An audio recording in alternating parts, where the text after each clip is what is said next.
možete ići gledati dečke na terenu, kao što smo već rekli, ulaznice za utakmice Sveha lige bit će besplatne. A mi ćemo sada ponovno do našeg Gordana Čelića, koji će se orijentirati u prostoru, najavit će nam jednu utrku. Dobro ti jutro još jednom. Lako je biti na trgu i tamo se ne izgubiti. Što kad zađeš u Amazonu? Tako je, evo, vidim da nam nije uspjela fora, mislili smo vas malo prevariti, pokušati vas nagovoriti da se orijentirate, odnosno da pokušate pretpostaviti gdje smo, ali vi ste već stari profesionalci, sve ste shvatili prije vremena. Naime, kao što ste rekli, riječ je o orijentacijskoj utrci u kojoj se možete i vi, dragi gledatelji, okušati 21. i 22. ovog mjeseca. Sa mnom je gospodin Gobec koji će nam reći detalje. Dobro vam jutro. Dobro jutro. Dakle, o čemu je točno riječ i za početak, što je uopće orijentacijsko trčanje?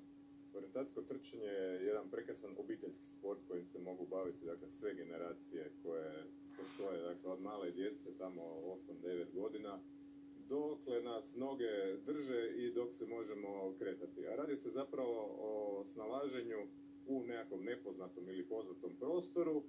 Uz kartu i kompas treba pronaći određene kontrolne točke koje je organizator zamislio na nekom terenu. Evo, mi smo jednu kontrolnu točku stavili ovdje na ovoj našoj velikoj maketi. Što je sve od opreme još potrebno trkačima, odnosno sudionicima ove utrke?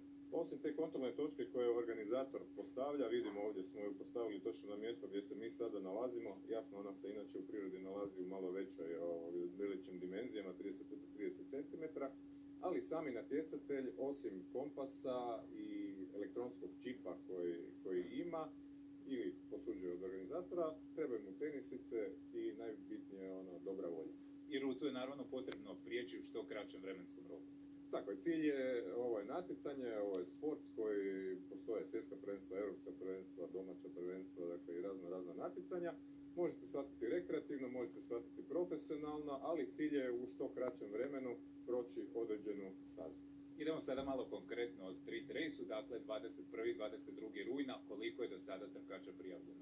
Pa evo, sa velikim zadovoljstvom možemo reći da imamo natjecatelje iz čak 22 zemlje iz Europe i čak iz Kanade nam dolaze.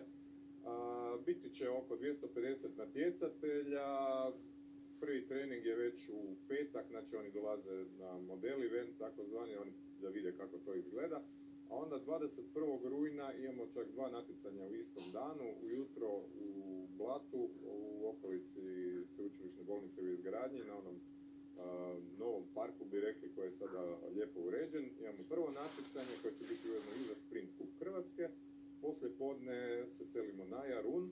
Na Jarunu ćemo imati isto jednu lijepu kratku trku, da bi onda glavna trka City Race-a bila u nedjelju 22. rujna ovdje u centru grada Zagreba i to je ona poslastica koju svi želimo.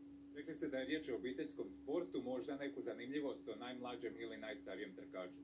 Pa evo, možemo sa ovim najstarijima da s obzirom da kod nas ljudi kažu kad odem u penziju onda je gotovo, da pače, evo, veteransko svjetsko prvenstvo, najstariji natjecatelj, 95 godina je sada imao. Naravno, svi su bili sretni kad je on uopće došao na start, a još sretni kad je došao u cilj.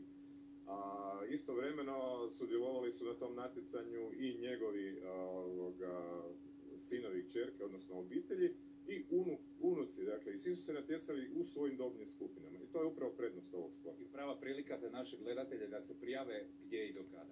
Pa ovako, naša web stranica je www.vihor.hr, putem maila vihor.hr mogu se prijaviti. Sve detalje mogu vidjeti i na web stranici. Na samoj web stranici ima nešto više i o samom orijentacijskom trčanju, tako da vide o čemu se radi. Bitno je samo poštovati rok za prijave jer mi moramo otisnuti natjecateljsku kartu koja je tajna. Dakle, natjecatelji neće znati prije samog natjecanja gdje će se kretati i to je ono što je najzanimljivije. Hvala vam. Dakle, dragi gledatelji, još uvijek imate priliku prijaviti se i vidimo se 21. i 22. rujna na street race-u.